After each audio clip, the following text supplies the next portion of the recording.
Hello મિત્રો, આજે આપણે નાસિક 301માં મોટો ઓર્ડર છે અને મોટી ગાડી ભરવાની છે. ભગીરથભાઈ મંડાએ જ રહ્યા છે.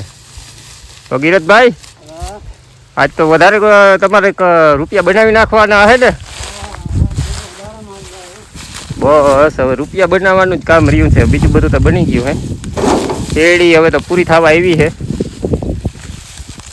બસ 15-20 દિવસ જેવી રહી છે. જેને વાવવાની હોય એ લઈ જાજો, ના વાવવાની હોય તો પરવા પાછી ખાવા લઈ જાજો. બીજું શું હોય? અવારનું કામ તો પૂરું થવા આવ્યું હે. 20 દિવસનો માલ છે, પૂરો થઈ જાય એટલે પૂરું.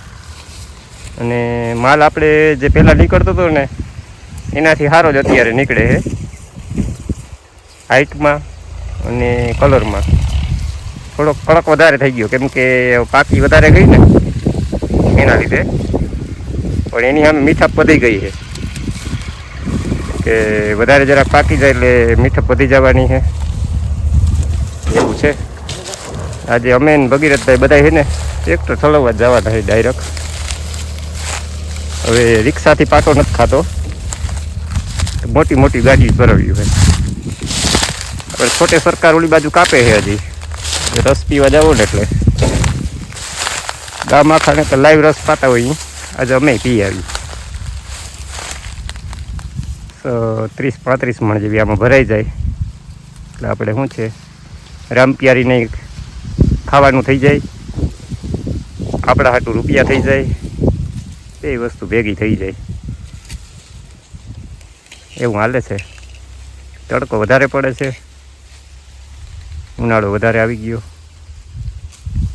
હવે જલ્દી માલ પૂરો થઈ જાય ને એટલે વાત થાય પૂરી. આવતા વર્ષે પાછા મળશું. બાકી આપણે જો આગલું કટિંગ થઈ ગયું હતું ને એમાં પાછું કોરવાઈ માંડ્યું છે, જેને આપણે પાણી પાઈ દીધું હતું એના લીધે. એ પાછું આપણે પેલો વરસાદ થાય ને તો એ ચરામાં દઈ દેવાનું છે. એટલે ભેહુંને જેને સુગરનો પ્રશ્ન હોય ને એ સોલ્વ થઈ જાય ને આપણે થોડાક રૂપિયા વાપરવા જેટલા થઈ જાય, એમાંથી બીજું કંઈ ખર્ચા જેવા થઈ જાય ને એવું હાલે છે. શું કેવું છે મિત્રો? વાળ ભવાય કે ના ભવાય? તમારી ભાષામાં તો શું કહેતા હોય? અમે તો વાળ કહીએ અમારી ભાષામાં, કોઈ શેરડી કહેતા હોય તો જરા કમેન્ટ કરીને જણાવજો કે આ વાવવા જેવી વસ્તુ છે કે નથી વાવવા જેવી. બાકી મહેનત તો કરવી જ પડશે, એના વગર ક્યાંય ભેગું થાય એવું નથી. આવજો મિત્રો.